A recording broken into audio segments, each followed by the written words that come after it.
Rolling, it's the Major League World Heavyweight Champion, your boy Hammer, Alexander Hammerstone, and you are turning in to True Heel Heat. And if you turn it off, I'll hit you with the Nightmare Pendulum.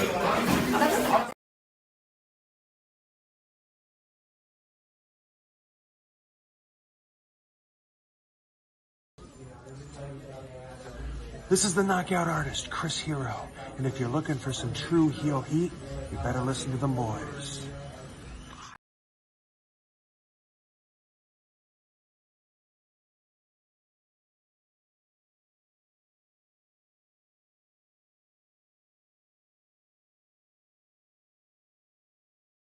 Hello everyone, it's the hardcore legend Mick Foley wishing a nice day to everyone there, right there at True Heel Heat. Yeah!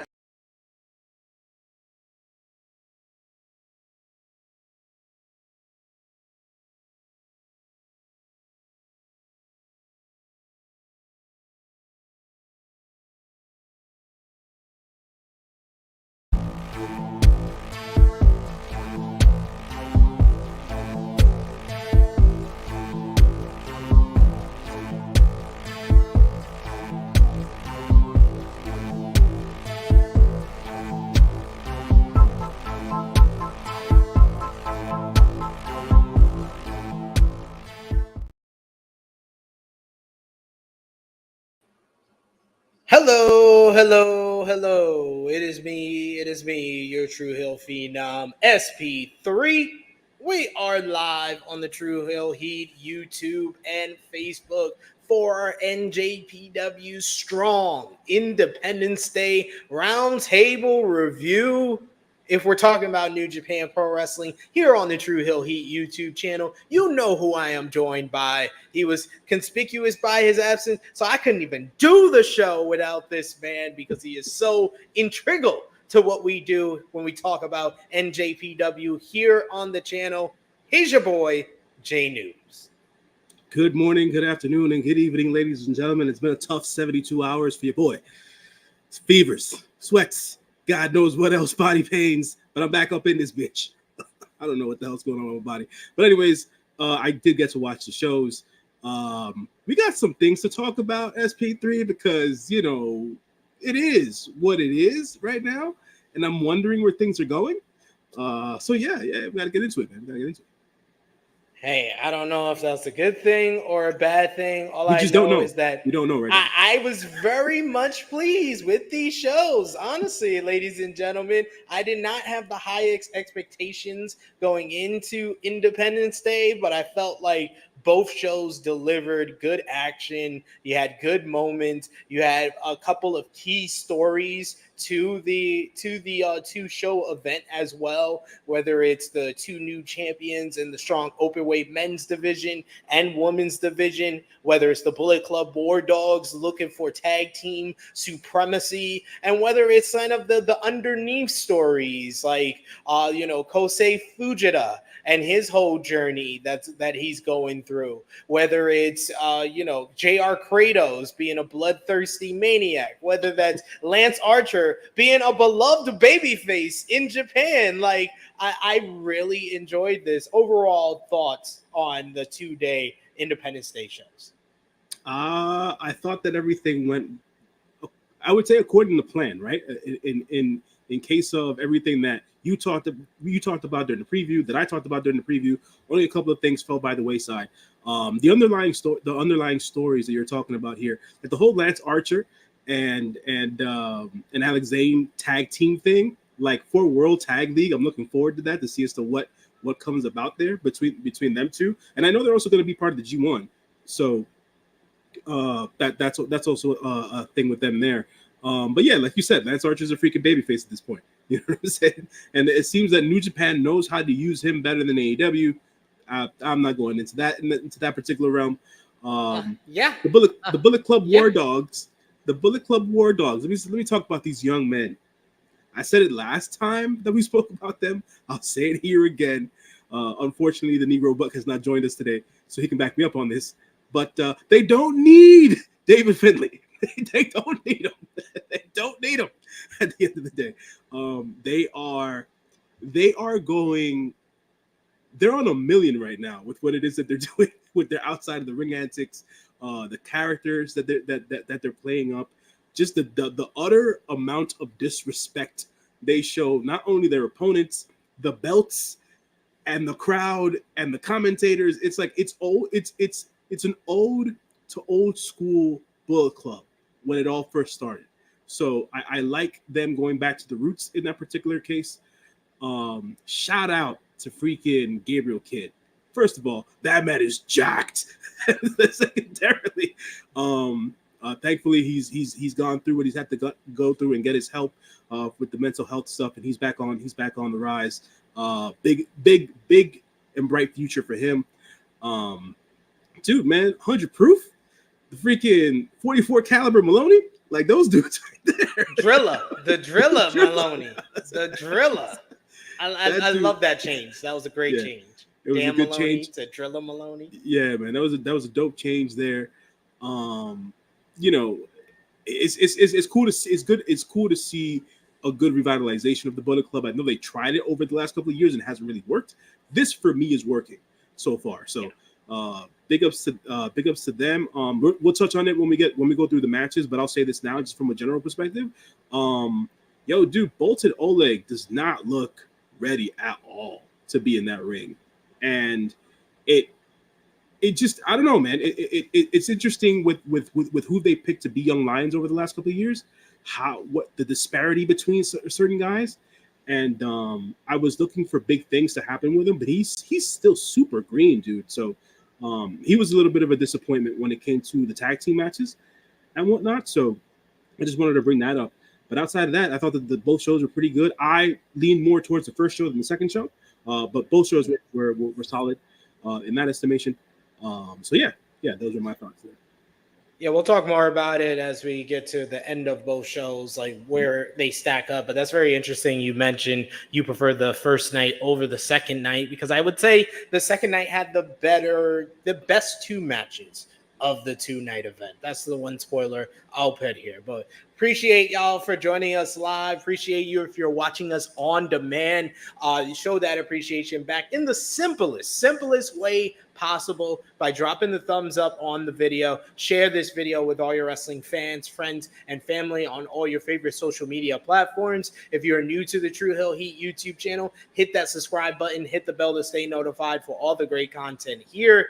Those are all free things you can do to help out this video, help out the channel so much, helps out the algorithm, helps more people see this video. The other things you could do is comment in the live chat if you're with us live with your thoughts of NJPW Strong Independence Day. We'll try to highlight as many of your comments as possible. But if you're feeling generous and you want to give back to what we do here, you can send a super chat donation. Any dollar amount matters, and we will highlight your comment on screen, give you our thoughts, answer any of your questions. Make sure you get your money's worth with that super chat donation. And of course, you can also have your comment highlighted by hitting the join button and becoming a member of the True Hill Heat YouTube channel for as little as $1 a month.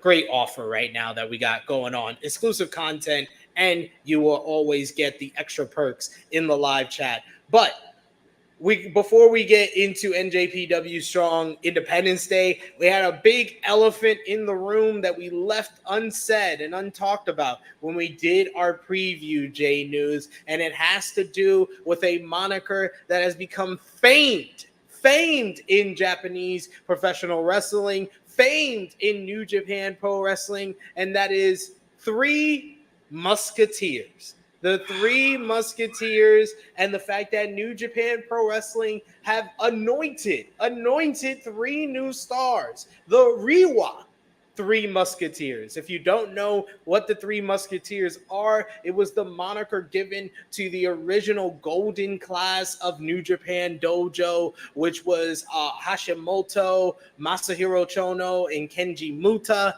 That in 2004, you had the new Three Musketeers, which was Hiroshi Tanahashi, Shinsuke Nakamura, and Kazuchika Shibata. And now we have the Reiwa Three Musketeers, the third generation of the Three Musketeers, which is now Shoto Umino, Yota Tsuji, and Ren Narita.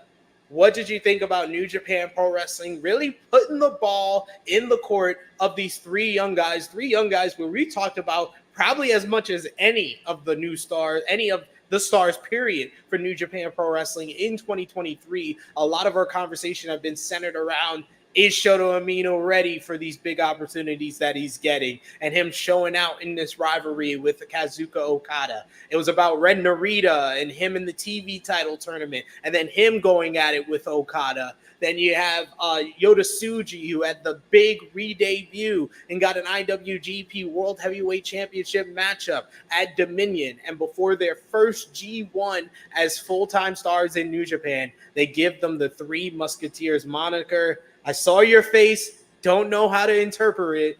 What do you think? I think it's a bit early, to be honest. It's a lot of pressure on those dudes to take on the moniker as of right now. The last time it was dropped on the three dudes, it was well deserved, and it was given after the fact, right? It was given to Nax and to Nakamura and Tana and Shibata when they hit their stride. You know, these guys haven't even done the main event thing yet. Like it's a bit early. Look, for all intents and purposes, being out of that class within that 12 to 18 month range that those three guys are a part of, no doubt. Like, I look forward to great things for those three guys, but I just think it's early, man. It's early. Like, and I know how New Japan scheduling works. Like, we got the big Suge in the main event, right, versus Sonata, and he lost. We haven't seen Suge since, right? And now we're like over a month removed, and the G1's in July. Hopefully, the three of them have strong G1s, right? I'm not looking for any of them to win it, but hopefully they all have strong G1s. I just think it's early. It was cool to hear. I just think it's a bit early. That's just me. No, I think you might be right. It's a lot of pressure to put on them before they have any of them have really proven themselves in that matter. And I think, and I said this over on Ace Techers that's going to drop this week. With the Four Horsewomen per se, that was kind of a moniker given to the ladies by the ladies themselves, and it took WWE another year or so before they actively started using that moniker. MJF was calling Darby, him, Jungle Boy, and Sammy the Four Pillars for a while before it became a thing that the company kind of embraced. And this was after MJF had programs with Cody Rhodes and Chris Jericho that he gave them the moniker of the Four Pillars. You've given Yota Tsuji one matchup with Sonata. You've given Umino one feud with Okada. You have not really tested the waters like has been tested in previous kind of iterations of these monikers given to a set of talents that are around the same era. So it's a very interesting choice, but we'll see how that plays out, especially with these three of these major guys. These three guys are in the same block in the G1. Yeah. I think that, like, you know me, man. At the end of the day, I'll joke around with a lot of shit, and I just have fun with what it is that professional wrestling is. But when it comes to how New Japan presents their guys, it's a big deal for you to put that label on them. You know what I'm saying? So it's like Suji, like the way they put Suji out there, it was like he was a big deal. The way they represented Shota Umino, it was like he was a big deal. Ren Narita, not so much, because he's very how do I say this? Not in a bad way, but he's just, he doesn't pop like that, but he is the Shibata of his class. You know what I'm saying? So in that sense, we haven't even seen him give us that yet, you know? So it's like, I haven't seen him beat the crap out of somebody yet. You know what I'm saying? I want to see a match versus Narita. I mean, we'll probably never get it, but we'll never see a match with prime Narita and like a good version of Kenta. Like, you know what I'm saying? So we're never gonna get No, unfortunately, we're not going to get that, ladies and gentlemen. We're gonna move on swiftly from that even image in your head. Exactly. So it's interesting to even have that dynamic, and I hope everything goes well and they're able to freaking kill it and send it into the next 10 to 15 years. the last generation, Okada's generation, didn't have a Three Amigos type deal. It was Okada and Naito, and by majority, then you had intermittent gaijins. You had Ferg there. Four. You had four. Yeah. You had Switchblade. You had Styles. You had Osprey, and you had Omega. Yeah, you had Omega, and before that, Ibushi was kind of in that mix. Yeah, because he was always in and out, and before Fergal left, he was a mainstay in the junior division. I was gonna say I wouldn't put him in that. No. Yeah. He was firmly like the head of the junior. Yeah, so but I think that gets missed a lot. Like the junior part of the generation always gets, for me at least, it gets missed because it's like you can't have this generation of current crop of NJPW wrestlers without Hiromu Takahashi and the Okada generation without freaking Kushida at the end of the day. So it's like, it's I don't know, man. It's tough. It's just one of those things where I hope it all works out and things go well and no one drops the ball is my whole hope. Yeah, Hiromu, he really drags up his whole generation of True Heel Heat. I mean, excuse me, not True Heel Heat, True High Heat, apparently, according to Hector here. But he drags up that whole class because of his generational run in the junior division. So yeah, and like you said, Kushida, the same thing with the Okada generation, which Okada, he was just head and shoulders above everybody else. Yeah. It was just they fell on good times with him, because those times where Koji was champ and shit like that, like from a popularity standpoint, it just wasn't where it was supposed to be. But all props and praise due to Koji for doing what he had to do at the time. So it is what it is.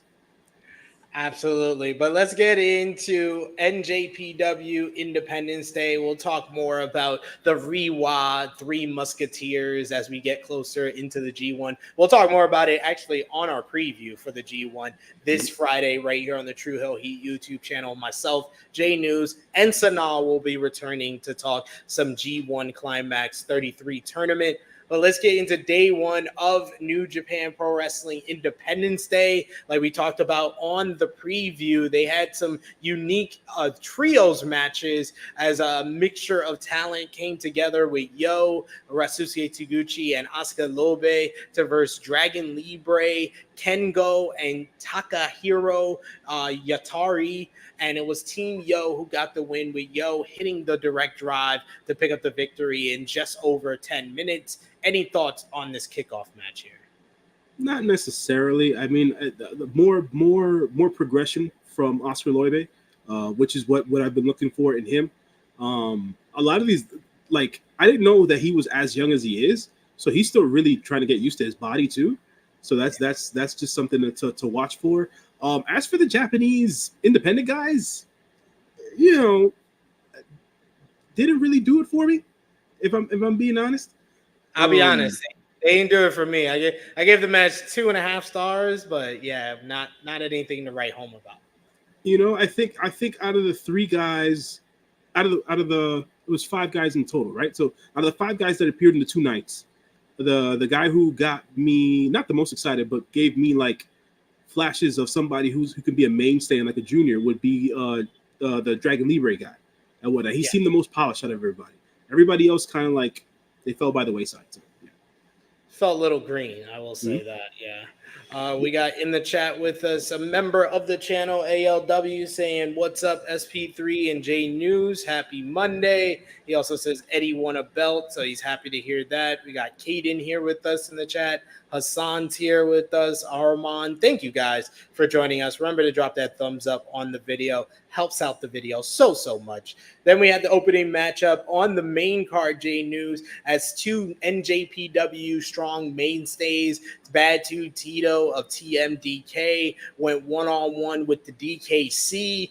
I thought that this was a nice big man versus little man matchup, but this clearly positioned where Bad Dude Tito and where the DKC are on the pecking order of NJPW Strong. The DKC may be a graduate of the New Japan, LA dojo, but he's still just a level above a young lion. That's it. That's all he is. As Bad Dude Tito took care of him 7 minutes, 29 seconds with a great tequila driver, the former finishing move of Scott Steiner. It looked great with him doing it. What did you think about this matchup here? I gave it 3 stars. What about you? That Bad Dude Tito making quick work of the DKC as we both predicted. Yeah, man. Look, I hate to say it this way, but I'll be blunt about it. The DKC is a jobber at this point in his career, and it's fine, right? There's always enhancement talent is always needed, right? But at the end of the day, it's like, for me, the way that I always kind of had the macro look of the LA dojo, it's like the LA dojo boys, the Gaijin ones, they were meant to be like superstars in New Japan Pro Wrestling. That's the way I saw it. And for him to be the last one added and be like the redheaded stepchild of the crew, it's like, okay, all right. Hopefully something comes about in the next couple of years for the DKC. But he's still out here eating pins and looking up at the lights for the likes of that Bad Dude Tito. So. He's still an electron, ladies and gentlemen, still doing electric work. Next, we had a trios matchup as it was Rohei Uiwa teaming up with Alex Zane and Lance Archer as they would become known as Monster Sauce to verse Team Filthy's Jarrell Nelson, Royce Isaac, and JR Kratos.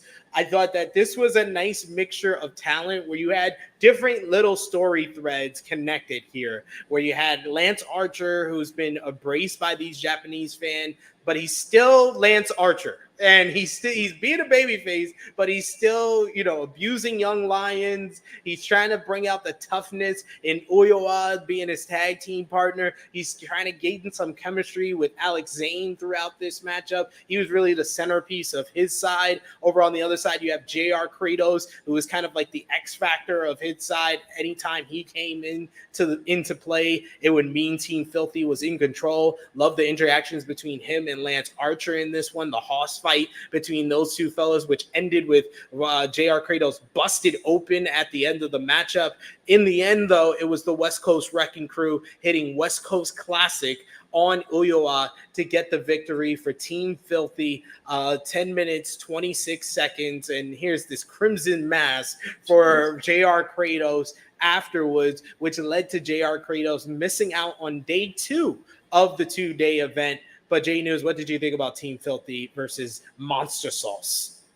For all intents and purposes, little background here. JR Kratos came in with a bandaged head to this particular match. That he got busted open during his NWA stuff a couple of weeks ago, so that still hasn't healed. Look, man, I got no love for Team Filthy. I ain't got no love for Team Filthy. This ain't got nothing to do with me right now. So I ain't got much to say about Team Filthy. I love the combination of Monster Sauce. I love that combination. So hopefully, big and good things happen for them. As of right now, I'll continue to say it until I see something different. Outside of some potential I see in Oscar Loibe, the current crop of New Japan young lions is not very impressive. So to say, I think Oiwa's got a lot of the skills that people saw in Yui Uemura. He reminds me of Uemura a lot. He reminds me a lot of Yuya in that sense. I haven't seen Yuya in a while. I don't know if he's still doing his stuff on Impact or not. I'm not sure what's going on with him. He is. But it is. I don't know, man. They're not impressive to me. Nothing stuck out so far. You know how I feel about Nakajima? I don't even know why that dude's Nakajima drags down the whole thing because Oscar Loibo's got a lot of potential. Yeah. He's got that length, that size. He looks hard hitting as well with the matches that he works. I think that Bolton Oglin, he's still very, very, very, very green, but he's got a great size, a great look to him, and he's got that amateur background. You got Fujita, who just seems like an absolute star. Oyawa, who's got like that young Tanahashi to him. So I think that the crop is good. I just don't think that it's as great as the previous crop. That's the issue. I mean, there's going to be some hit and misses here and there and whatnot. So you're right about that. I forget about the Ichiban Sweet Boy, man, because I just feel like he stood out a long time ago. You know what I'm saying? And that's why he graduated first. He graduated ahead of his class. Next, we got the Ichiban Sweet Boy, Kosei Fujita, going one-on-one with Tom Lawler. And you can say what you want about Tom Lawler. This man delivers every single time he is in Japan. Every single time he works a New Japan Strong show. In 2023, he has given us a sleeper pick for match of the night, or he has given us the match of the night outright. And against TMDK, man, he just delivers. He had the classic with Zack Sabre Jr. at Capital Collision, had the great trios matchup with Bad Dude Tito and ZSJ and Shane Haste the night after. And then here, Kosei Fujita kind of playing that underdog babyface role. But I love that Fujita has a lot of that young Kushida to him. It's young Kushida, and he's being taught the ways of Zack Sabre Jr. It's like Zack Sabre Jr. training Kushida. That's what we are getting with Kosei Fujita, and it's just the connection he has with the fans just instantly gets to you. It makes you want to rally behind him.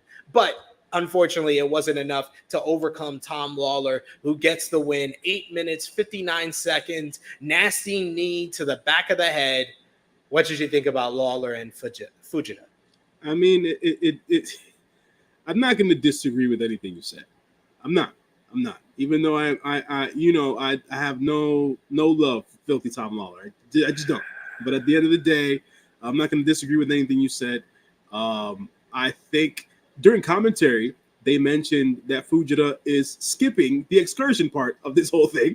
So he's not leaving Japan even, which to me, I think that's a mistake.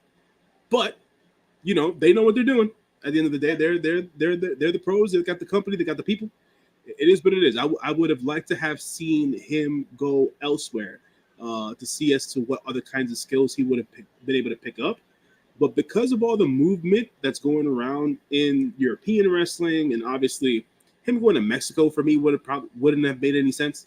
So I think sticking around in Japan, just being mentored by whoever might be left over from the Noge Dojo, and obviously Zack Sabre Jr. and guys of that like, might just continue to do him some good. So hopefully it all works out.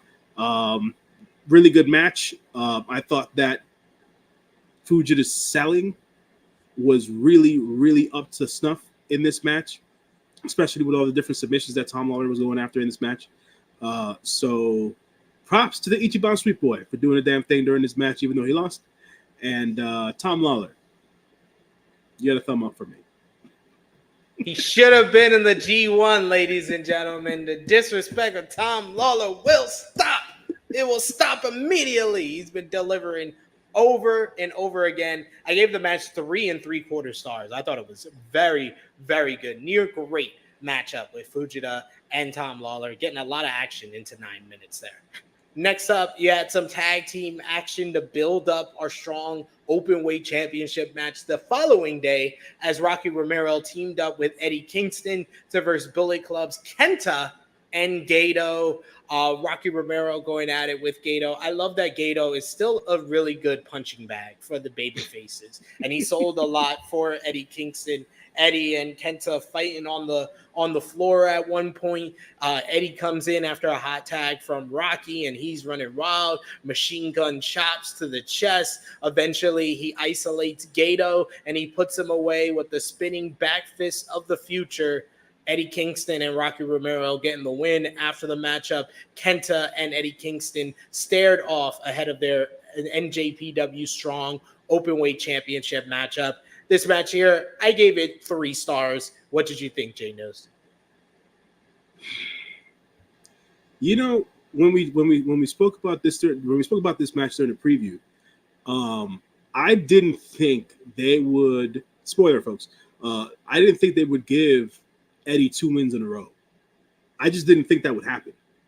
And for them to go that route for the 2 shows, I'm not sure where this is going, but I hope it goes in a terrific way for Eddie Kingston.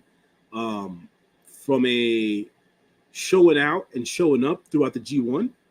I feel like he's going to be the guy who's going to be beaten and battered going into the G1, still overcome. He won't win, obviously. Still overcome, but have some terrific matches with his battered body.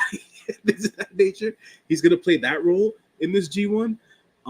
Props to Eddie Kingston for even getting in a match with that involved Gato, because you know he's got blood in his hands, and Gato's gonna try to do anything and everything. But I need a Kingston. God, but yeah, it worked out. I thought the match was decent. Yeah, you know, I don't know what to say about Kenta anymore, man. I just don't. I don't, and I really don't. I have all these hopes. Right? Because you see the flashes. I know you see the flashes at Speed 3. You see the flashes of greatness and Kenta here and there. And it's like, well, where's the rest of it? Where's the rest of it? So it's like, I don't know, man. I don't know. I mean, I just shrugged. I just shrugged because, like I said, match with 3 stars. We'll talk about the next night with Kenta and Kingston, what I gave that in a little bit here.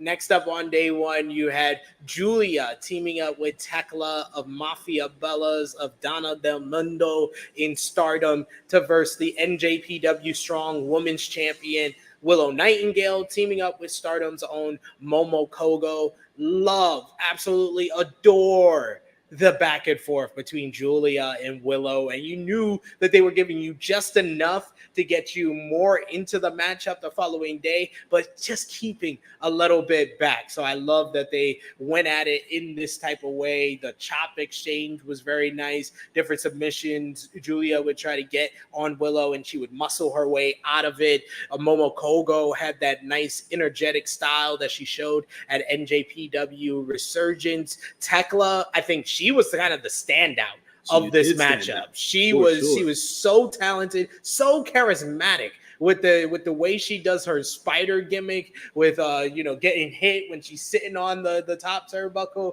going back and then getting up and doing the spider suplex to Willow. But in the end, Willow's power strength was too much. Willow hit the Babe with the power bomb. 1, 2, 3. After the matchup, Giulia actually disrespected Willow, and Willow laid out Giulia from behind and told her, "You're going to respect me after tomorrow," when she defends her Strong Women's Championship. What did you think about this tag team matchup? I really enjoyed it. I give it 3.5 stars. No, I enjoyed it. I enjoyed it as well, man. Tekla did her thing, bro. It is always cool for me to see that style of wrestling from women, right? That high speed style, or I forget what it's called in Stardom necessarily, but it's impressive to see, and it's also impressive to see how hard she hits for and I hate to say it this way, but it's the only way I can say it. For a girl who's so small, she's really tiny. You know what I'm saying? So, and she hits hard, she moves fast, she moves fluidly in the ring, and it is cool to see her do what she does. Now on to her tag partner, Giulia. You know, this young lady, she's special, man. She's special. I can't say that she's not. She is. The first thing you see. The only person I can really compare her to is Mercedes Moné. Like, she has that Mercedes Moné star power to her, and the history of having great matches where it's like every time she's in the ring, you're like, we're seeing something special or someone special. Yeah. for sure. Like to quote Tony Storm, when Giulia decided to slap the tits off of Willow Nightingale, I said to myself, well then, I guess the party just started. You know what I'm saying? So, but yeah, she was in it. She was in it to win it, bro. From the get-go in the tag match. A little bias here. I wanted more Momokogo.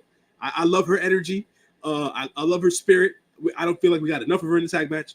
But I understood what we were supposed to be there for. So don't get me twisted there. But at the end of the day, man, you know, I'm hoping for great things for Willow Nightingale. I hope this doesn't stop her momentum. I hope she wins the Owen Foundation Cup. I hope she wins it.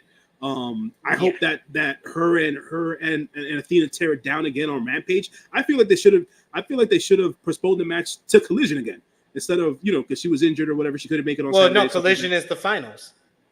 I know, but still, they could, you know, TBD. It's a wrestling show. You can always push it. It doesn't matter. No, you got to do the finals. They want to do it in Calgary. That's the whole point. Jesus, missing a point. Anyway, what are we doing? Don't give this man the pen. Or double booker at the end of the day, right? No, he wasn't to injure her. This woman should get to survive 2 back-to-back matches on 2 days. You want to do 2 back-to-back matches in one night? Damn right. Because she can. She's a strong ass woman, and she could damn well do it. And that's what we're looking for here. But anyway. You got Dustin who says Kenta is on his I get paid by the minute. Does he? Does he? Because look, man, look. Let me say this, man. Let me say this. I gave Carl Anderson a lot of shit for his last match at NJPW. Yeah. I gave him a lot of shit. But this Kenta run, oh man. Oh, I don't even know what to say about this anymore, man. I don't know what to say about this anymore. Next level. It's one level above Bad Luck Fale the last 5 years. Yeah. Ninja Mortis saying, is this the Kenta being demoted to House of Torture? I don't think he fits with Finley's vision. I don't think he fits at all. And that's my biggest issue with Finley's whole Bullet Club War Dogs. It's not Finley. It's the fact that there is no firm kind of split. Like, we know the Bang Bang Gang, the Bullet Club Gold. We know each and every member of that group. We know Jay White. We know he's menacing. He's also cool and charismatic. We know Juice Robinson is a maniac who is probably on drugs and just makes this great henchman for Jay White. And we know Austin and Colton Gunn are 2 nepotism bitches who are joining up with Bullet Club Gold because it's the next thing they can hitch their names to. Those are all very defining characters in that group, despite of how people feel about AEW using a New Japan group. Each member is defined. We know the members of the group. There's not, is he a part of the group? Is he a part of? There's none of that with Bullet Club Gold. We know the members. Bullet Club War Dogs. We know Drilla Maloney's in it. We know Clark Connor's in it. We know David Finley. We know Gabe Kidd. We know Alex Coughlin. We don't know where Kenta is involved in all of this. We don't know Taiji Ishimori's involved in all of this. Chase Owens is back. He's in the G1. We don't know if he's involved. Bad Luck Fale. We don't know. The entire fucking House of Torture. He has not specified if they are a part of Bullet Club or his Bullet Club or not. There's too many questions there, despite of the intention of what Finley's trying to accomplish with his vision. There needs to be a firm promo and a stance being made that House of Torture is over there. They are not a part of my Bullet Club. Kenta, Ishimori, Bella Fale, Chase Owens, they are alumni. They are no longer a part of my group. If it's just the 5 guys that have been established as the War Dogs, I think we would all feel much better about Finley, regardless of how you feel about Finley. Yeah, I mean, yeah, we'll see. We'll see how this goes down. If the other Bullet Club members don't even like, for example, if Finley calls a Bullet Club meeting in the middle of a ring and not everybody shows up, like, we'll know what the deal is, right? At the end of the day, we'll know what the deal ridiculous. Right? He's not the guy. He's not the guy who's calling up all the rival gangs to come have a meeting. He ain't the drug lord. He ain't Ghost. He ain't Ghost. He's Ruiz. He's Ruiz. He's Rolla. He ain't no Ghost. He ain't no Tommy. He ain't no Kanan. He ain't no Lobos. I don't know any of these references because I didn't watch that damn show. But that's your fault. That's your fault, cuz. Whatever. That's your fault, cuz. We got Dolores who says, I love Giulia. I need more of her in the States. And after this weekend, you probably will be getting more of her. And we got Ninja Mortis who brings up a great point. So yes, SP3 is right, though. We don't know where ABC lies. I forgot about them. There's a freaking fourth or fifth, a fifth fucking variant. We got more variants than the fucking multiverse for Bullet Club. I saw a picture of them and Mia Yim on the internet the other day. I was like, because Jay said everybody is still Bullet Club. And Bullet Club adjacent. He said the OC is a variant. So this is the variants of the Bullet Club we got right now. We got Bullet Club War Dogs. We got Bullet Club Gold, the Bang Bang Gang. We got the OC. Right. We got ABC on Impact Wrestling.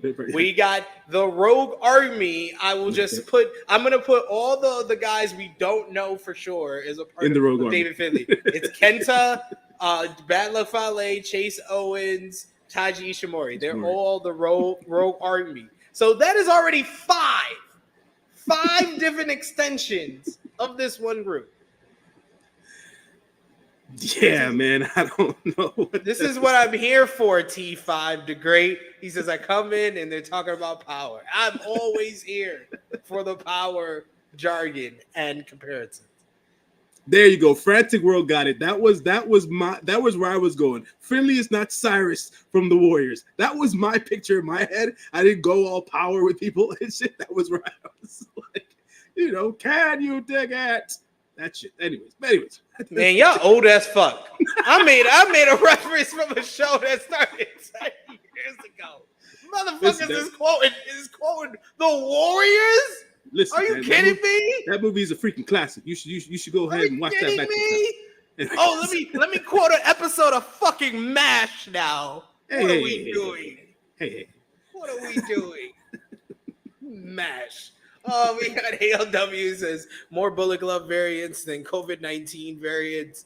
We got Trade Choices says this is a confusing ass families tree for Bullet Club. 100%. Yeah, yeah. We got T5 the Great who says ABC needs to join Bullet Club Gold since he recruited them. That is a good point, but ABC has become more of baby faces at the best tweeners, while Bullet Club Gold are so firmly in the heel faction. And that's why I've been firmly against freaking ELP joining Bullet Club Gold, even though I've been seeing people saying that online. You're old. You're old. You older than me. You old as fuck. I'm just reading the comments. You're old as fuck. Yes, Trey. Yes, Trey's like, who the fuck seen the Warriors? I seen the Warriors. They lost their ass to the Los Angeles Lakers. That's the only Warriors I give a fuck about. I'm gonna leave that basketball stuff alone right now, man. You know what? I'm gonna leave that alone. What are we doing? What are we doing? Speaking of the Bullet Club War Dogs, J News, let's talk about the first of their tag team championship supremacy goal for Independence Day. You had Gabe Kidd and Alice Coughlin challenging Yoshihashi and Hiroki Goto of Bishamon for the NJPW Strong Openweight Tag Team Championships. And this just right from the onset was a frenetic brawl. And Coughlin and Kidd using the championship gold to their advantage and letting them kind of dictate the pace of this matchup, using nefarious ways to get get the advantage using steel chairs at certain point, and eventually they just overwhelmed the Bishamon, hitting the hijack power driver, their assisted tombstone power driver, 12 minutes, 18 seconds. Alex Coughlin and Gabe Kidd win the NJPW Strong Openweight Tag Team Championships. I thought this was a great matchup. Both of these teams really kind of playing off of each other very well. The savages that were Kidd and Coughlin really got over their new characters throughout this matchup. And I thought Yoshihashi and Hiroki Goto were perfect opponents for them to put that over throughout this bout. What did you think about this matchup? Here, J News, I gave it 4 stars. It went the route that we thought it was going to go at the end of the day. As per the result of the match, as for the pace of it, I didn't figure it to go that way. But this is what the Bullet Club War Dogs are about, basically, because you see both teams doing the same, both the junior team and the heavyweight team doing the same kind of thing, and going about their matches in that way. Like I said before, Gabe Kidd is jocked out here in the streets, and he's just beating the crap out of people. Alex Coughlin still throwing people around, so I can appreciate that.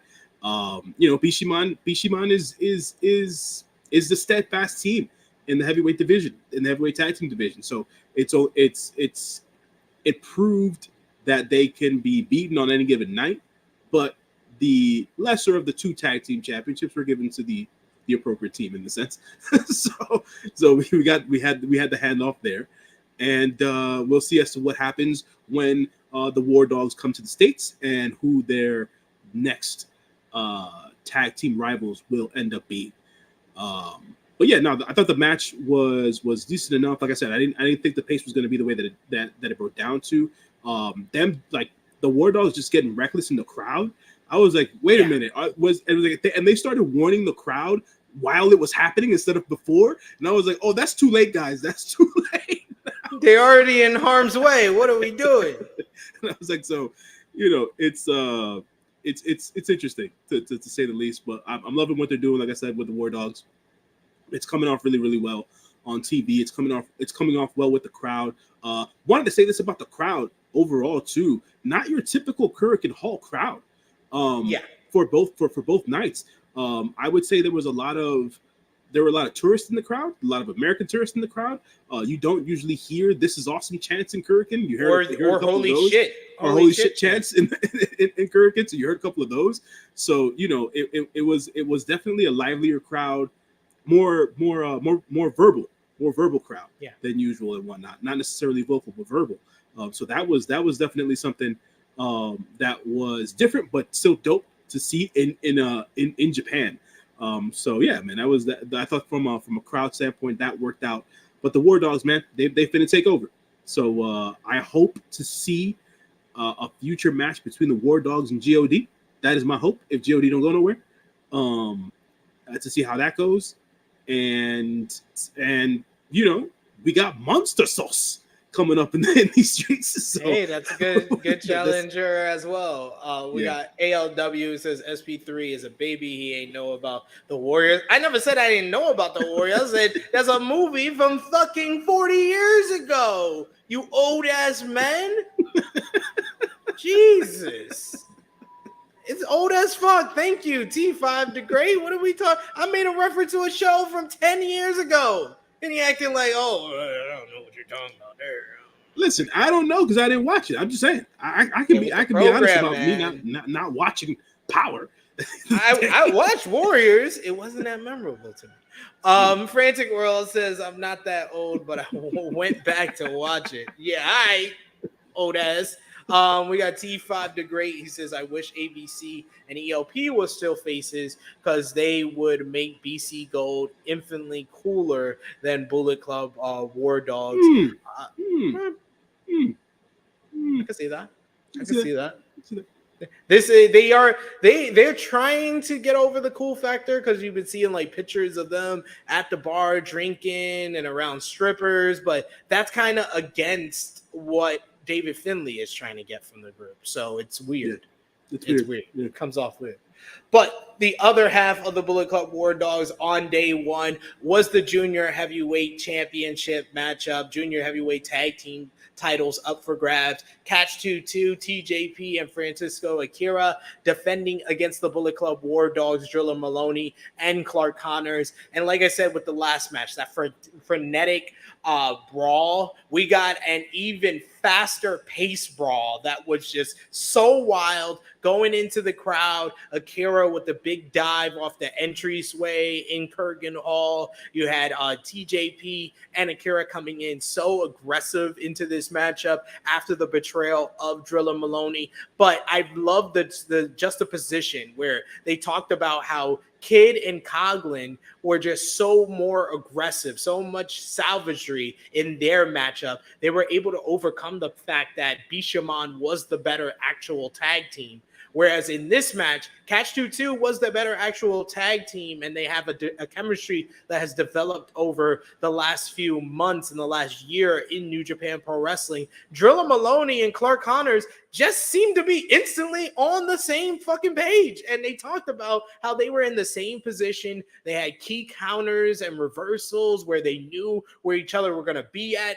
And they have this great finishing move, the full clip, and that gets them the win. The spear off the top rope with a suplex from Drilla Maloney gets them the victory. 15 minutes, 36 seconds, new IWGP Junior Heavyweight Tag Team Champions, and their post-match celebration. Oh my God, I got friends who are hitting me up and still talking about this. Like, they was like, what are they going to do when they get to their room with these titles? Oh man, the commentary was great. Their over-the-top celebration was awesome, but the matchup was just terrific. A terrific tag team matchup. Junior Heavyweight Tag Team Wrestling seems like it's back. It's been back since the Junior Tag League last year, and it's just gone from strength to strength, with Catch 2-2 having a tremendous run with the titles. You had, the Jet Setters who had their nice little run, but the Bullet Club War Dogs, I think now we have this heel team that they can kind of build other babyface teams around, and they would further prove that on day two. But what did you think about day one and this matchup with Catch 2-2? Arguably, I would say up there for the best match of either night of Independence Day. That was this was my pick as best match of the two nights events. So I'll say that off the bat. Look, man, Drilla and Clark Connors, they're doing it up, man. They're doing it up. And this to me is a good way for them to be presenting themselves as heels and getting into these matches. I didn't necessarily know if they were going to gel as well as they have in such a short span of time. If this was ECW, you said that the finisher's name is Full Clip. Yeah, this is ECW. They'd be playing some Gangstar. So at the end of the day, but, I'll say that. But they're doing the best with what it is that they've been given, and they're taking it up. They're taking it up 100. So props to the War Dogs, the junior division there. Catch 2-2, man. They give everybody great matches. That's the reality of it. They give everybody great matches. One of the better junior tag teams for me in the last decade, without question. And they came together much like Drilla and Connors did, very randomly, and they gelled together really quickly, and it's worked ever since. So I think that they'll continue to be in the junior tag team title picture. I'm not necessarily sure as to who else would be challengers to Drilla and Clark Connors at this point. So we'll see as to how that goes about. But I'm sure that we're going to just see them cause more chaos and ruckus than anything else in the next coming weeks and months and years. So we'll see how it goes. Yeah, really strong way, though. Back-to-back great matches from the Bullet Club War Dogs on this show. And then finally, we had the exciting encounter, Doomsday. No disqualification. Tag team main event. Jon Moxley teaming up with the notorious 187 Homicide to face El Desperado and Jun Kasai. You knew with these four men involved what you were going to get. You were going to get a violent bloody, brutal war, and that's exactly what we got here. We got forks being used. Man, Kasai came out with a board with forks sticking out of it at one point. They brawled into the Kurgan Hall crowd, and the crowd were just like, you would have thought the crowd were witnessing excuse me, Godzilla and King Kong fighting in front of them in the streets. That's how, like, you had the jaws dropping. They're like, oh, they're gasping at a bunch of the spots here. You have bloodshed everywhere with Jun Kasai having this beautiful crimson mask. You had Homicide bleeding, El Desperado bleeding through his mask. You have Moxley laying down the elbows while he's bleeding and Jun Kasai flipping him off.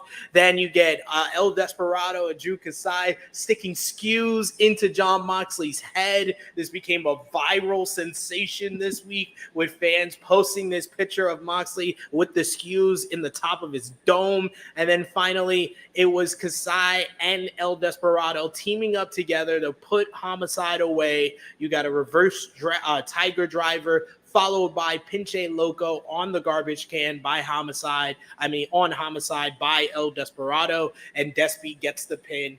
El Desperado and Jun Kasai getting the victory after the match, showing respect to one another, and El Desperado saying that he wants to team up with Jun Kasai one more time. What did you think about the exciting encounter, Doomsday, no disqualification main event? I also gave this matchup 4.25 stars. What did I think about this match? I was with the fans just on the entrance alone. When the music started and all you heard the fans saying was Kasai, Kasai, I was like, oh, where is he? And I was like, he comes out, dude's beat up to all hell, right?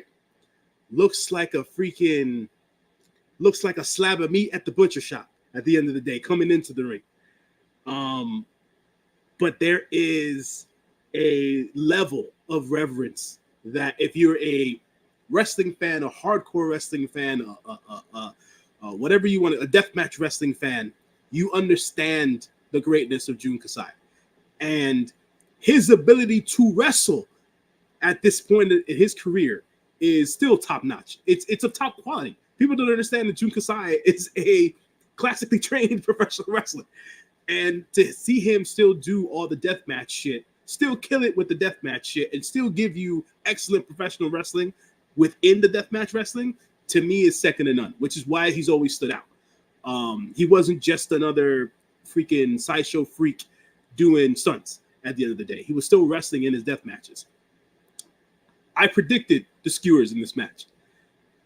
And when they went into John Moxley's head, I said to myself, I didn't figure John was going to take this spot. I would have thought it would have been Homicide.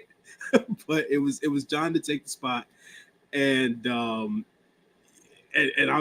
also did it with Kasai, and it was it was dope to see.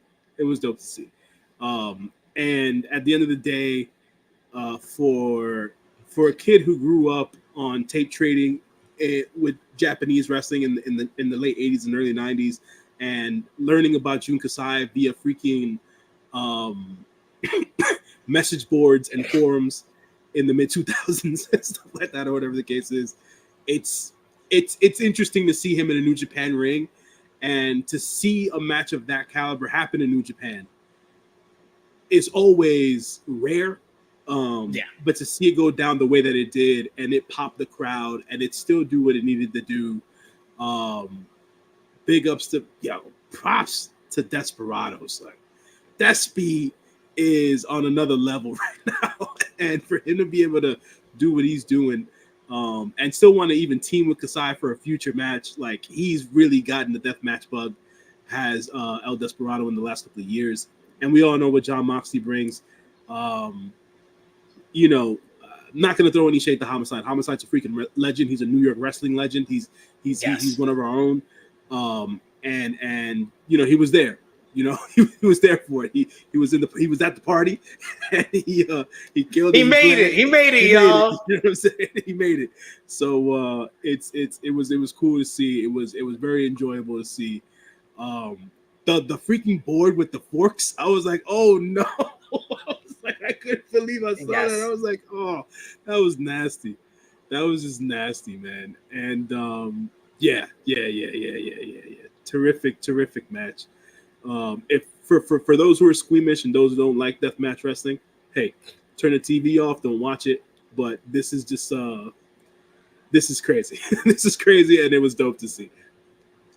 And it's a crazy fact that we're getting it in 2023, right. And like you said, like for us that were fans back in the early 2000s, mid 2000s, we're getting to see all these wrestlers that sometimes we didn't even get a chance to go see, right, when they were in their prime. Mm-hmm. You know, like Amara Fuji, who's celebrating 25 years, right, this year. Jun Akiyama, who was at Full Gear last year. Mm-hmm. And you know, all these different stars. Katsuri Shibata, who we didn't think we were going to see again in the ring. We're getting to see all these guys that created that name in the early 2000s in Japan. They're now coming to the mainstream and becoming international. So happy for Jun Kasai to have this moment. And El Desperado, man, just living his best hardcore dreams out here in these streets. For sure, man. Let's put our thumbs in the middle for Independence Day, day one in the live chat. You can let us know your match of the night, MVP, LVP, out of 10. What did you give the show? And thumbs up, thumbs down, thumbs in the middle for day one as well. For me, NJ News, 3, 2, 1. Thumbs up for day one. Out of 10, what did you give the show for day one? Out of 10, I gave it a solid 8. Just because the match of the night with Catch 2-2 and the Junior War Dogs, as I like to call them, that was a hell of a way to have a great match. The death match was insane. It was incredible. Like you said, just the pop and listening to the crowd chant for Kasai, man, that was something I never thought I was going to be able to see live in person, right? It's all scrambled video from back in the day and like chopped up streams and shit or whatever. So you know, because I haven't been able to see any of his more recent stuff in the recent years and stuff like that. So the ladies tag team match paved the way for what we saw on night 2. You know, so they had a lot of good spots here. Yeah, man, good solid 8 for me.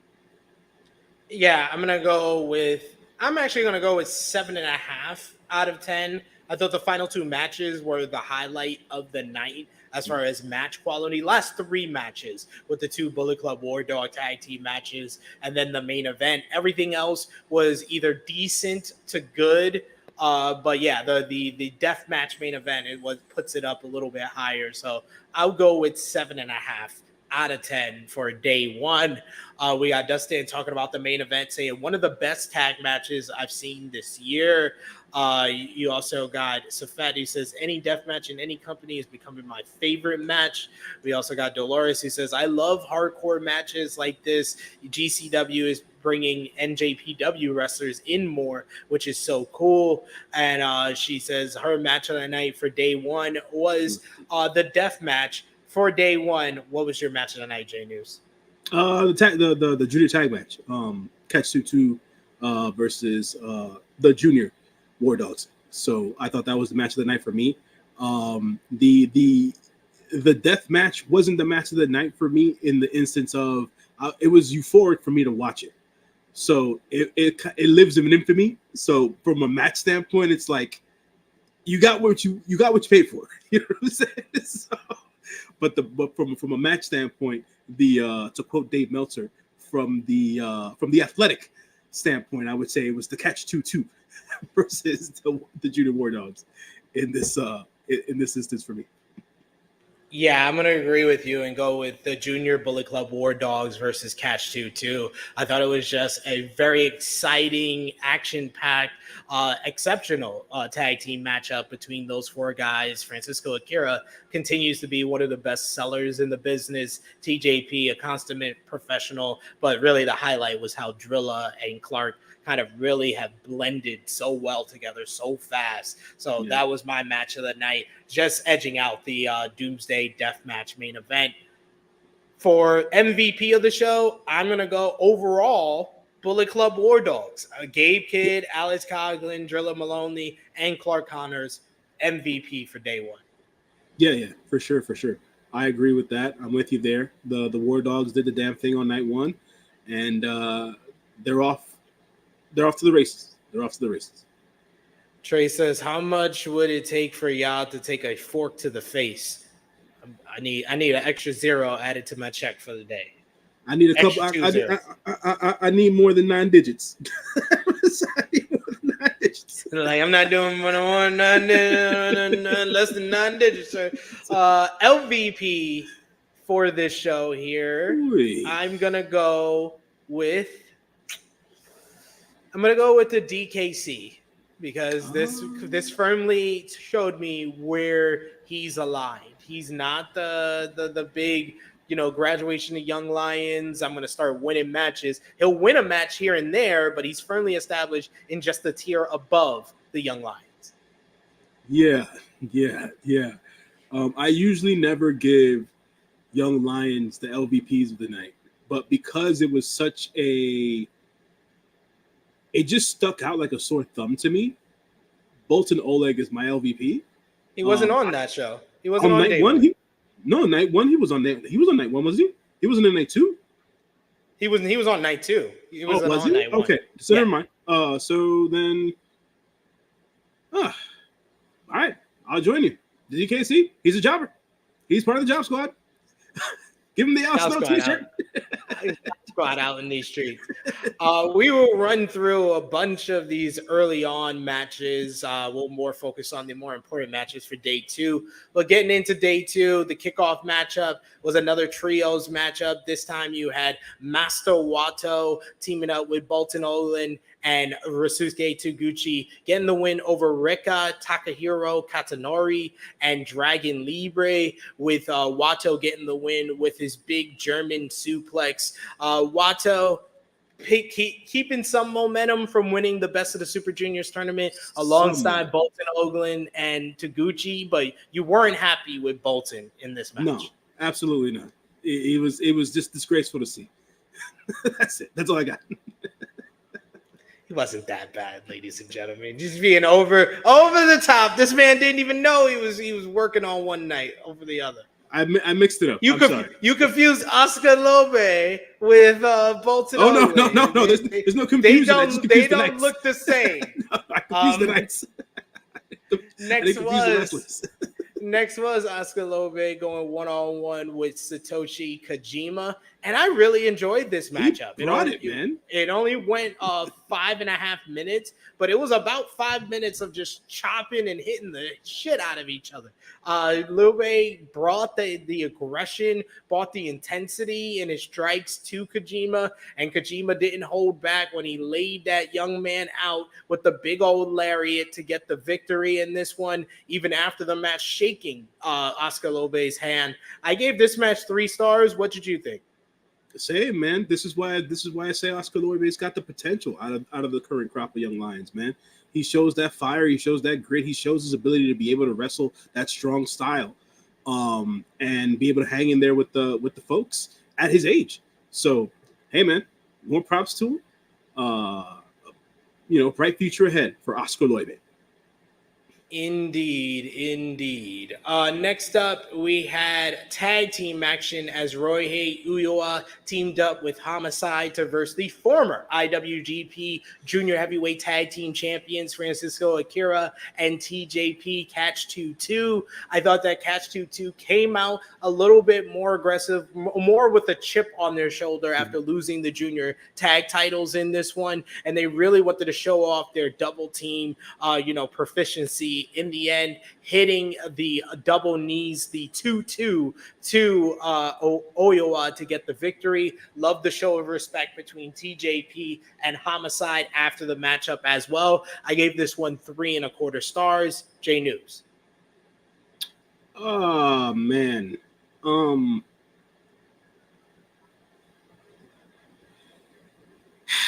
Like I said, no shade to Homicide, man. At the end of the day, no shade to Homicide. Sounds like a whole bunch of shade. No shade to Homicide, man. They're just some dudes that at the end of the day, when you watch them in the ring, there are times where you can tell that they're past their prime, and he's one of those people right now, just from an honest opinion standpoint. Because when I started watching Homicide 20 years ago, damn near, dude, he was proficient as hell in the ring with the shit that he used to be able to do, mat wrestling, just for amateur stuff, even before the freaking hardcore shit. Like he like yet again a well-trained wrestler, and like nowadays, obviously he's older and stuff like that. So I knew he was trying to keep up with TJ Peter in the match, and it just didn't come off right to me. So it just kind of fell flat. So that was that. But to what you were saying before, Catch 22, they put on a tag team wizarding clinic, as they did.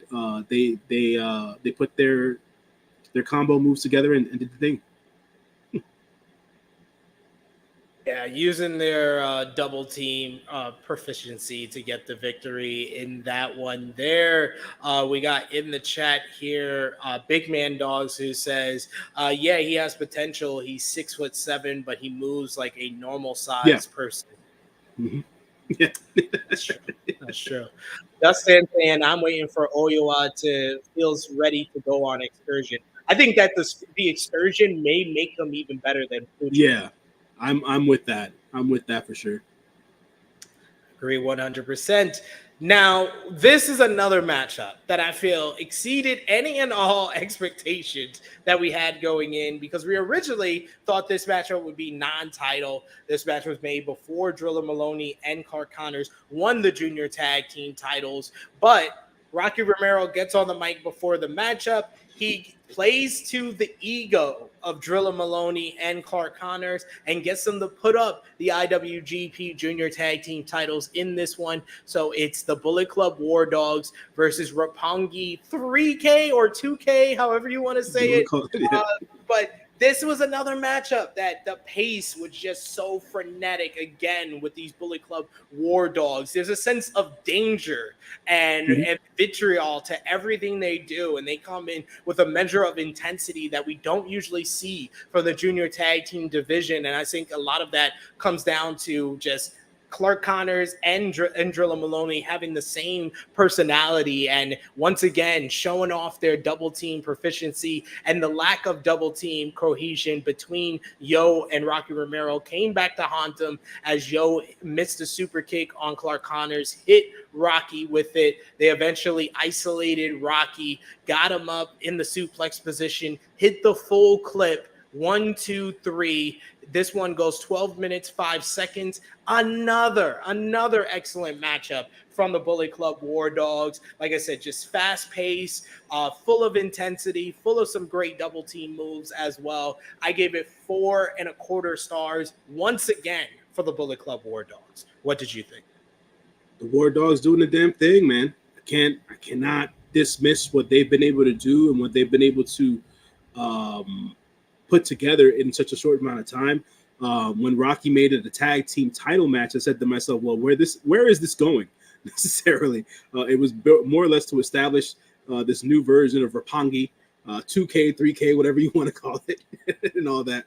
But they showed good tag team acumen between the two of them. Speaking of Rocky Romero and Yo, Yo always seems to be, to quote it, to quote a pun, it's very yo-yo with Yo at the end of the day. He's always in and out with stuff. There's never a clear, decisive thing they want to do with Yo.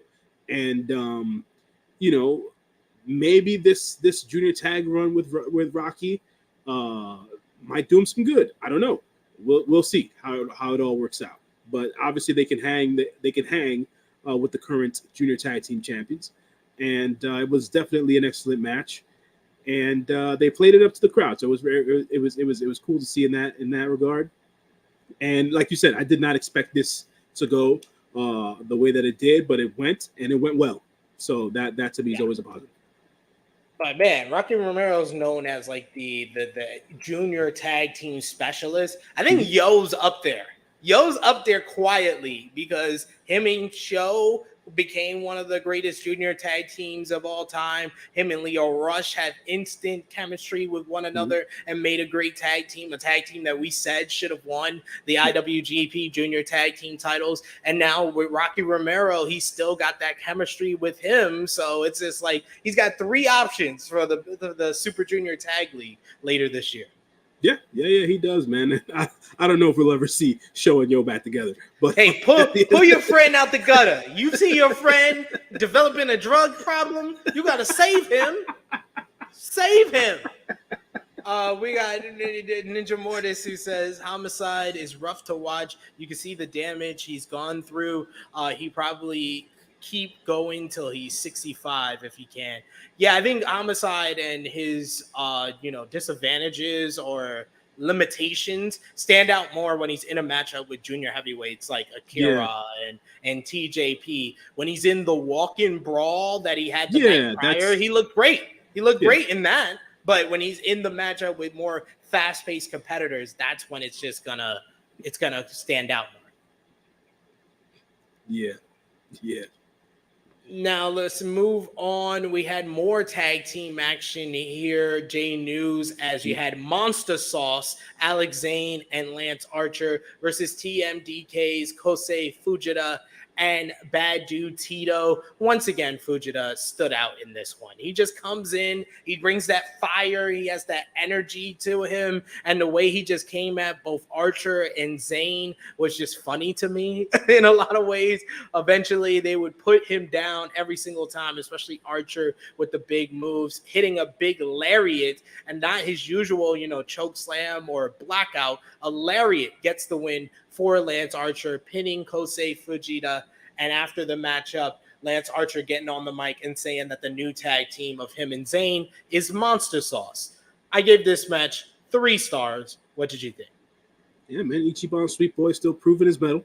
At the end of the day, he's out there taking on these dudes 6'7", 6'5", however big Lance Archer is, getting his ass kicked and whatnot. But, he's making it believable at the end of the day. So that big props to Ichiban Sweet Boy there. That Bad Dude Tito, man, I expected more from him. I expected more from that Bad Dude Tito in this match, and he didn't give me more. So we'll see as to how that goes down. If him and Archer go one-on-one or whatever somewhere down the road on Strong or something, I don't know.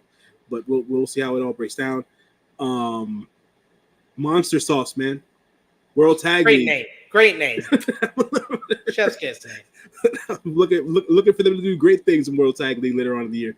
So yeah. Looking for good things. And like you stated before, it's also been stated here in the chat. Lance Archer is over in Japan. He is a babyface essentially, and anything he does, they will love, even if he still runs rampant and just runs over every. Everybody dies. Everybody dies at the end of the day. So. That's another thing. That's why I gave Bolton Oleg so much shit, because when Lance Archer went ahead and he gave him the forearm, he barely sold it. Like, you're supposed to sell it like you just died, kid, and you barely sold it. What the hell, man? What the hell? I can't deal. He's trying to maintain his own aura. Next we had trios action, as it was Team Filthy, Tom Lawler, Joel Nelson, and Royce Isaacs versus Hiroshi Tanahashi and Tomohiro Ishii, 2/3 of the Never Openweight 6-man tag team champions, and the DKC. This one was a fun little matchup here, as you had more of the MMA styling and the teamwork and cohesion of Team Filthy versus Ishii and Tanahashi, who still seem like they like each other so much, but they have so much experience between one another. They're able to work well together. In the end, it was Tanahashi with a inside cradle on Royce Isaacs to get the win in just over 13 minutes. I thought it was a pretty good matchup here. I gave it 2 3/4 stars. What did you think about this one, J News?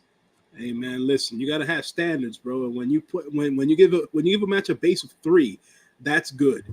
If it's below 3, it's not good. You went 2.34. That's not. That's not Hey, it's still good. It's still good. Anything above 2.5 stars, I give the pretty good, decent moniker to. Pretty good. Anyways, listen, man. To quote Simon Miller, at the end of the day, when you see the most devastating move in all professional wrestling used to finish a match, it just doesn't do it for me, man. It doesn't do it for me. And for Tana to win that way, it left a lot to be desired. Put that aside. Royce Isaacs went off in this match. Props to him for basically stealing this match and putting himself out there the way that he did. I never usually give Team Filthy members any love, but man, he showed out. So I'll give him love here in that estimation. Yeah, man, Ishii don't like Tanahashi, you know, so he left the ring before they could even get their hands raised, man. Ishii was gone, dog. He was gone. Like, I'm not with the shits. I'm not with this gentleman here. Ninja Mortis says, put some respect on Relly and Isaacs and Filthy forever. We also got Big Man Dogs who says, I noticed both these shows had Western style chants compared to regular NJPW shows. Since Independence Day, people had the day off and they made their way to Japan to support this show. I'm perfectly fine with that. And one of the main reasons the show drew that probably those type of fans is to see a first time ever matchup. NJPW Strong Women's Championship, Willow Nightingale defending against Giulia. This one, I thought had a great tone setter from the very beginning, where they had the filling out process, and then I think Giulia hit like a big chop on Willow Nightingale, and this was just very hard hitting between the two women. Giulia using more of her technique and her technical ability, while Willow Nightingale using a lot of her strength, her power advantage over Giulia. A lot of hard hitting exchanges. This was a physically intense battle between the two women. Giulia would try to ground Willow with submissions, but Willow would always make her way up, and Willow has some heavy forearms. I think this spot right here, the G trigger, the Giulia knee strike to the face, is the reason why Willow Nightingale wasn't able to compete on AEW Collision. Because as soon as I heard Willow's going to be out, I was like, that G trigger was it. That was it. That got her a near fall. And then Giulia would eventually put Willow away with the glorious driver, and then followed up with the Northern Lights bomb. 1, 2, 3, 13 minutes, I believe 29 seconds. Giulia becomes the second ever Strong Women's Champion. After the matchup, Giulia and Willow showing respect to one another, but I thought this was hard hitting, physically intense, exactly what I was looking for from these two women, and it delivered a great matchup overall. I give it 4 stars. What did you think about Giulia versus Willow? This match right here was one of the points in the show where I said to myself, okay, ladies, this is your time to shine. Make this count. And they made it count. So even with Willow taking that shot to the face as she did, like you said, at the end of the match, Giulia and Willow showing respect to one another. I saw it more as Giulia was checking on Willow to make sure she was okay. So that was that part about it. But man, like I said, I'm a Willow Nightingale fan. I hope everything clears up and she's ready to go for Friday on Rampage, and her and Athena tear it down. I want to see another match between Giulia and Willow Nightingale. I want to see them give it a little bit more time, see as to what they can do, and things of that nature. So this is a big coming out party for Giulia in the sense of being exposed to a more westernized crowd.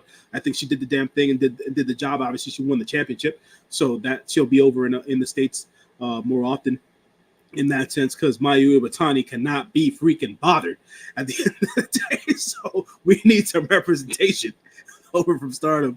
So we'll see how that goes.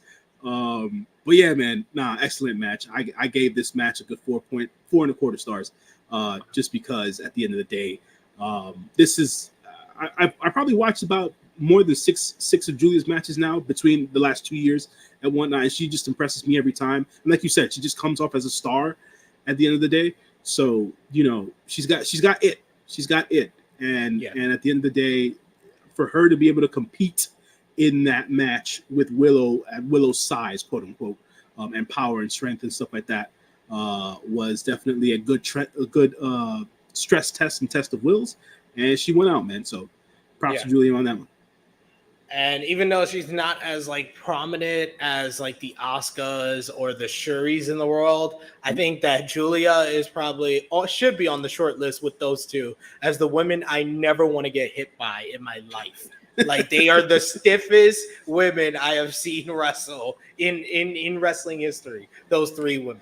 But yes, we go on to another title match, IWGP Tag Team Championships, Yoshihashi and Hiroki Goto defending against the Bullet Club War Dogs, Gabe Kidd and Alex Coughlin. Once again, a wild, crazy brawl from the immediate onset of this matchup, but I felt like the pace was a little bit more up for this one. There was a little bit more of quickness and fast pace in how they did their counter works and transitioning into the double teams. And I love the story that every time Coughlin or Kidd were in the ring alone, Bullet Club War Dogs were on top. When they were in the ring together and Bishamon was also in the ring together, Bishamon had the advantage, and that eventually gave them the win as they isolated Gabe Kidd, gave him Shoto to retain the IWGP Tag Team Championships. Yoshihashi and Hiroki Goto able to deny the Bullet Club War Dogs complete tag team supremacy. And once again, another great matchup. I gave this match, like I did on night one, 4 stars. What did you think?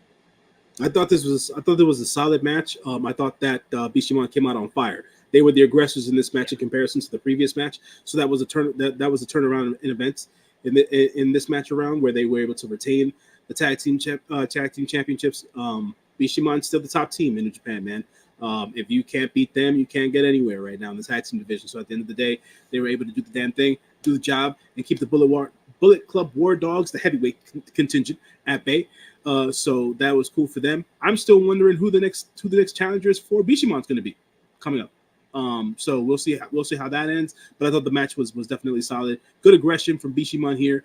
Not necessarily playing the heel tactics, but they were really beating the crap out of the Bullet Club War Dogs and stuff like that. So I appreciated that because sometimes you just need to beat some bullies up, and they did that. So.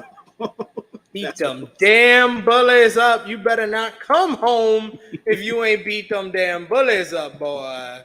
But yes, good stuff from Bishamon coming back, responding to the Bullet Club War Dogs. And that brought us to the strong Openweight Championship contest. Kenta defending against Eddie Kingston. And this was another one that was very hard hitting. These guys, you got Eddie Kingston who loved King's Road. You got Kenta who grew up kind of the understudy of Kenta Kobashi and Masawa. And they had pretty much a match that was similar to that. Not akin to that. It not wasn't the akin. same at that. But they had a match that was similar in it was a lot of chop centers, a lot of submissions, a lot of hard-hitting strikes throughout. But in the end, it was Eddie Kingston who persevered, finally putting Kenta away and delivering the Northern Lights bomb, 13 minutes, 30 seconds. Eddie Kingston finally wins championship gold, and it's in New Japan Pro Wrestling, the strong Openweight Championship. Love the emotional response from Eddie as soon as the hand hits the mat that third time and he grabs the championship. The embrace from Homicide. You cannot watch this and not be happy for Eddie Kingston, who has worked so hard for everything in his life, in his career. This was a great moment. The match itself was on the better side of what we expect from Kenta. Kenta's now ceiling is what I gave this matchup. 3.5 stars, mainly because Eddie Kingston is so great, selling, knows how to grip you in and make you care about every match he has. But what did you think, J News? I thought that this was a moment 20 years in the making, right? And at the end of the day, when Eddie started crying, legit crying, it wasn't just the ugly face shit. Like Eddie started tearing in the ring. I couldn't help but but feel the emotion, man, because I've been watching his entire career, bro. It's nuts. It's nuts to see him do it this way. And the reality of the situation is that he did it his way. And not a lot of guys get to say that. And the Kenta stuff, man, the last 5 minutes of this match is the Kenta that I prefer to see. Yes. The last 5 minutes of this match is the Kenta I prefer to see. And it's like I said in the preview, and it's like I said in other shows, he's doing the lackluster shit on purpose. And you can tell because he still has the drive. He still has that old Kenta in him. It just doesn't matter to him anymore. And I'm not too sure if it's a character thing. I'm thinking it's a character thing, whatever the case is. Hoping it's a character thing. Hoping it's a character thing. But you know, it's just that's the Kenta I prefer to see. You know what I'm saying? The overhand, when the overhand rights came and they came hard, bro, I was like, oh shit, we're going back to 2005. So that was the way I felt. And then, you know, Eddie hitting the Hurricane and the Northern Lights driver. And I was like, yeah, they tried. It wasn't classic Kings Road, you know what I'm saying? But they gave it a try. And hopefully it was just, you know, it was good. It was decent. It wasn't bad. When you go online and you read the comments that some of these keyboard warriors had about this match, I was like, and then I go ahead and watch it, and I'm there like, what the fuck are these people talking about? This match wasn't even bad at all. Like, what the hell? What? It's like, what are people expecting? And I was like, no, Eddie people, oh, Eddie Kingston should go to the gym. Eddie Kingston should go work out. I was like, Eddie's never been the body guy. Like, what are we talking about? I don't listen to people like that. When people are making cosmetic changes for wrestlers, that's when I'm like, yeah, you instantly lost credibility for me because I don't think you should be the judge of that. Even if you were a wrestler, I don't think you should be the judge of someone else's physique and to work out and stuff. Because Eddie's thing has never been, like I said, he's never been a body guy. His thing is pulling you in with the emotion of the match. Yeah. He comes from that. He's very old school. Outside of all his All Japan love and things of that nature, not his Japanese wrestling love, he's very old school in the sense of he grew up on Dusty Rhodes. Like he grew up on freaking on guys like that and Buddy Landell, motherfuckers who make you mad for no reason, make you hate them for no reason, and just give you the shit and just make you feel without even having to pull off a move. You know what I'm saying? That's what Eddie Kingston is great at. And like I said, by the end of the match when he won the championship, that's what made you feel. You know, the match might have been decent, but that's when you was like, oh, okay, here's the catharsis moment. Eddie winning, he's the champion now. Everything he's been through, the every time he says stuff in a promo where he's talking about he's not even supposed to be here. It's like, damn, you feel that shit. You know what I'm saying? Yeah. And that's what's important about who Eddie Kingston is as a professional wrestler. You know what I'm saying? And I think people miss that shit. And to me, it's just a narrow-mindedness of a certain sect in the wrestling fandom. But man, props to Eddie. Kenta, if you're watching. The good brother Jay News says, I need more of the last 5 minutes of this match throughout the rest of your career. Throughout the rest of your career, he's like, I don't know, sir. You're asking for a little too much from me. He was like, I'll give you two of those matches in the G1. How about that? Two of those. Two. We get two. But yes, that brought us to the main event of the entire 2-day show, Independence Day. Jon Moxley, El Desperado, final death. And if you saw their matchup in Nashville, you knew that we were going to get a level of violence, a level of brutality of two men who don't really care that much about their own bodies, let alone their opponents' bodies. And they showed that here pretty much from the bell ringing. You had barbed wire boards brought in the corner. Both guys go through the barbed wire boards, and barbed wire became a real featured element of this matchup, especially early on. You get both guys wrapping their fist in barbed wire and punching at each other, busting each other open. You get the big spot where they fall off the apron with a side suplex by a Desperado, falling into a barbed wire board and getting their skin caught in it. They start bludgeoning each other with skews, and you had skews popping out of both guys' heads, especially Moxley, as they're throwing forearms and rights at each other. And I love the storytelling, because deathmatch wrestling isn't for everybody. But I guarantee you, even the firmest old school wrestling fan, they will get into a deathmatch match that has the level of emotion, storytelling, and drama that we saw in this matchup, where the fans were just purely trying to rally behind Desperado. They had firmly invested and engaged in the whole story of El Desperado wanting to finally beat Jon Moxley in a death match. El Desperado, who has been in 6-7 death matches in the past year and never won not a one of them in singles action. And in this matchup, felt more important to him than even his final few matches in the Best of the Super Juniors. That's the type of emotion that was in this final, stretch of this matchup, and the fans just completely into everything. El Desperado kicking out of the Death Rider, fighting his way out of the Bulldog choke that beat him in Nashville, and then finally Jon Moxley pinning him away with another Death Rider. 1, 2, 3. Jon Moxley defeats El Desperado in final death, 20 minutes, 33 seconds, and Jon Moxley completely putting over El Desperado after the matchup and saying that he's been in the ring with the craziest, the most insane deathmatch wrestlers that have wrestled in this business in the past 2 decades, and he puts El Desperado at the top of that list. That is putting someone over big time in defeat, and that's why I love this matchup. I give it 4.5 stars. My highest rated matchup. I don't know best match of the 2 days, but my highest rated, because the emotion, the storytelling was top notch, brilliant stuff, the selling, and just all that brutality. They made it beautiful in the sense where you got something more than the violence that was on the screen. You got a lot more than that from this matchup. Jay News, what did you think about Despy Moxley 2?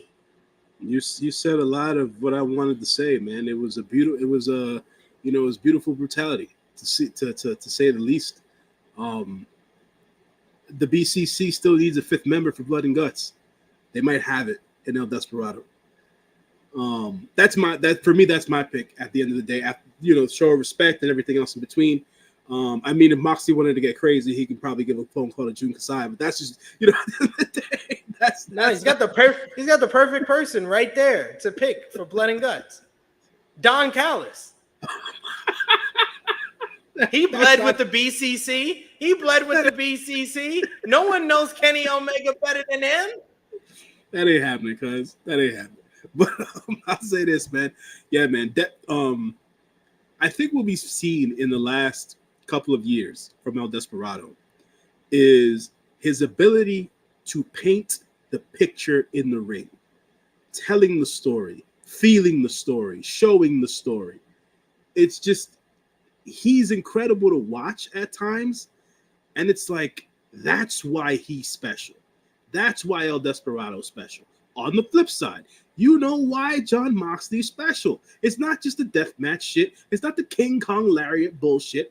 Jon can get in there with anybody and fuck shit up, right? And he'll just make you get to the freaking edge of your seat every single time, because you don't know what Jon Moxley's gonna do. And that, from a professional wrestler standpoint, you don't get to feel that very often. I remember when I was a freaking kid, a teenager, I would say, whatever the case is, that was Brian Pillman, right? That was the loose cannon shit that everybody always kept talking about. Jon Moxley's this generation's version of that, in a sense, just without pulling guns out on fucking TV and shit. But anyways, we'll keep that there. The skewers came back out in this match. That shit is just nasty to see, bro. Like, the thing's just hanging from the top of his head, and it's like, oh my god, why would you do that to yourself?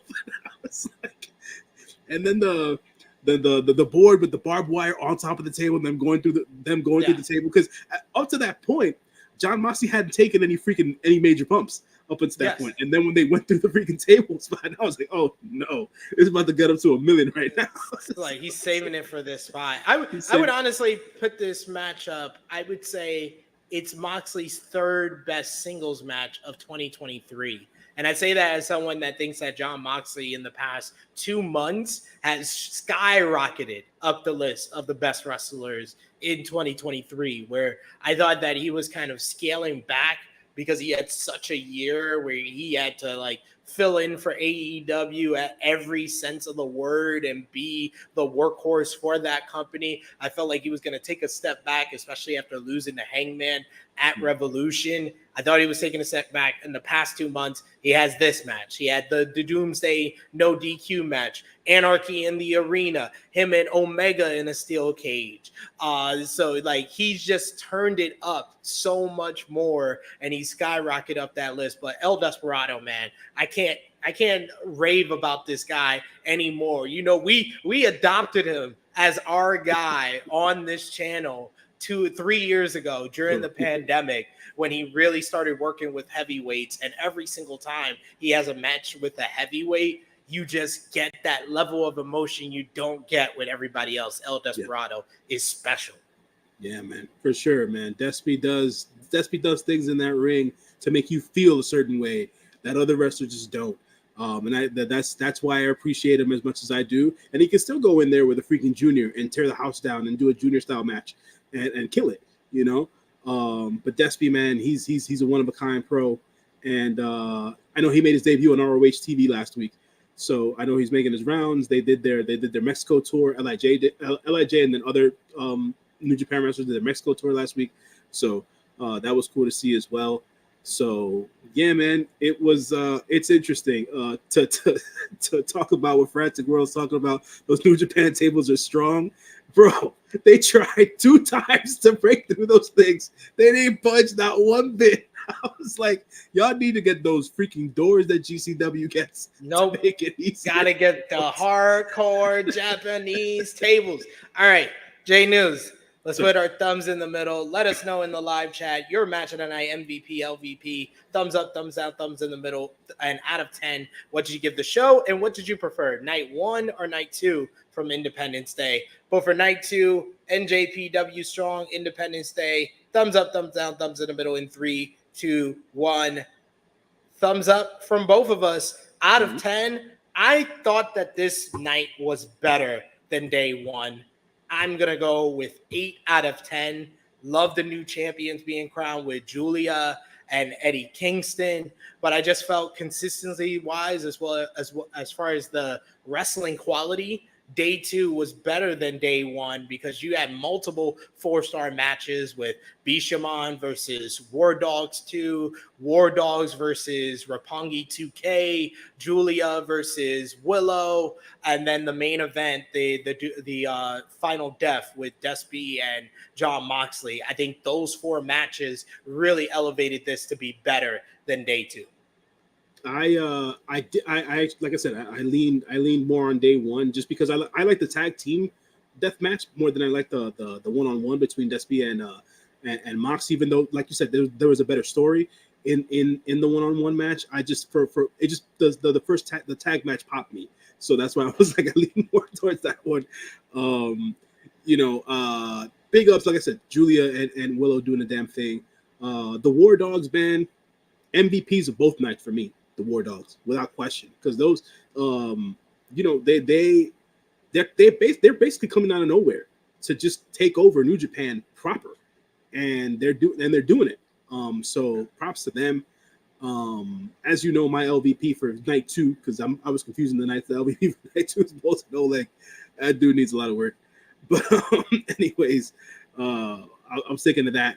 And I would so out of 10, I give it a solid 7.5. It wasn't that much better than night 1, but I preferred night 1 more to night and that's similar to me. I gave it an 8 out of 10 instead of a 7.5 out of 10. We got ALW says, I missed it. Damn it. What did you rate Eddie versus Kenta SP3? I gave it 3.5 stars. I might be the high man on that because Kenta is not the Kenta he once was, but Eddie Kingston knows how to tell a story, knows how to get you into the motions of the matchup. So 3.5 stars for that matchup. But anything more than that, if you rate it, it's your opinion. You're allowed to have it. I'm just going to call you stupid. Match of the night for day 2. I'm going to go with the Final Death main event. What did you think? I'm going with the ladies match, man. I'm going with Willow and Giulia for this one, for night 2. That is fair. MVP for this show, I'm going to go with the 2 new champions on our thumbnail, Eddie Kingston and Giulia. You went with the Bullet Club War Dogs again. And LVP, I'm going to say Oscar Lobe, because he only lost in 5 minutes to Satoshi Kojima, who just lost to CM Punk. So I'm going to have to give it to him, Oscar Lobe. And yeah, I think that's it. That's it. Just Oscar Lobe for this one. Who's your LVP? Damn, man. Oscar Lobe, he got your strays out here. He had a hot 5-minute match with Koji, man. Hey, it was good. It was good. It was a good one. It was a good one, but it's still 5 minutes to old man Satoshi. Who's your LVP? Oh no, man. Bolton Ole. Yeah, he's taking all the L's. Oh yeah, I forgot you said that. Yes, that is that is all for our review here. Let us know in the live chat, in the comments down below, if you're watching on demand, your match of the night, MVP, LVP, whether you preferred Independence Day 1 or day 2, and overall MVP for both shows. Let us know in the comments. But this won't be the last time you see me and Jay News this week, y'all. No. We got to preview the biggest tournament of the year, NJPW's G1 Climax 33 tournament. Join us live here Friday, 12:05 p.m. Eastern Time. We'll be doing our preview. It'll be myself, Jay News, and Sanal breaking down the tournament that starts this Saturday. But Jay News, until then, let the people know where they can follow you on social media, sir. You can always find me on the Instagram _JONJY. I gotta come to grips here, and I'm gonna have a conversation with my fellow True Heel Heat brethren and see if I should actually join the threads. I don't know about this, but I'll see what I do, because I'm never on the I don't have a Twitter, so it's like joining the threads would be having a Twitter. But anyways, find me on the Instagram there. I like to interact with everybody on the Instagram. Always catch me here on True Heel Heat, talking all this crazy Japanese wrestling stuff. Catch me tonight, Workhorse Wrestling Network. I'll be on there with the ALW, chatting up about G1 and Stardom and other things. So I believe the recording should be up tomorrow, but we'll be recording it tonight. So check that out. And then True Heel Heat Sports. The shorts are on a roll right now. Yes. We're talking about any and everything. I think I have one coming up today or tomorrow. I gave a video to Romeo. I don't know what he's doing with it. So we'll see how it comes. But yeah, check us out on True Heel Heat Sports as well. Talking all the sports that we can. Taking my shine. I wanted to talk about the Blazers and Heat and the Dame Lillard trade, and this guy's already doing it. Stick to your baseball, sir, over on the sports channel. Come on. What are we doing? Big Man Dog saying Young Lions taking the heat for the veterans. Absolutely. We also got ALW. It says Eddie MVP night 2, 8.75 out of 10. Just a little bit better than night 1, but not a 9. And Big Man Dog says day 2 for sure, but it's only fair since it had all the title matches. So there we go. Some excellent analysis there. You can follow me on the Twitter machine at True Heel SP3. Follow the gang, Facebook, Twitter, and Instagram at True Heel Heat.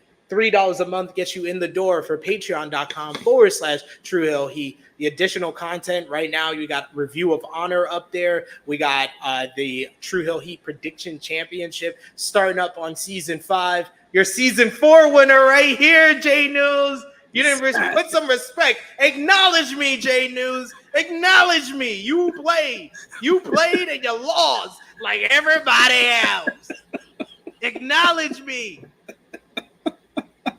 Oh man, that is funny. Hey, look, man. At the end of the day, you won your season 4. Good for you. Season 5 should be on the way shortly. As all good things, it will come to an end. SP3. It will come to an end. No, because I've won 3 out of 4 seasons, ladies and gentlemen. Unlike the Golden State Warriors. Yeah. 3 out of 4, ladies and gentlemen. You're looking at the champ.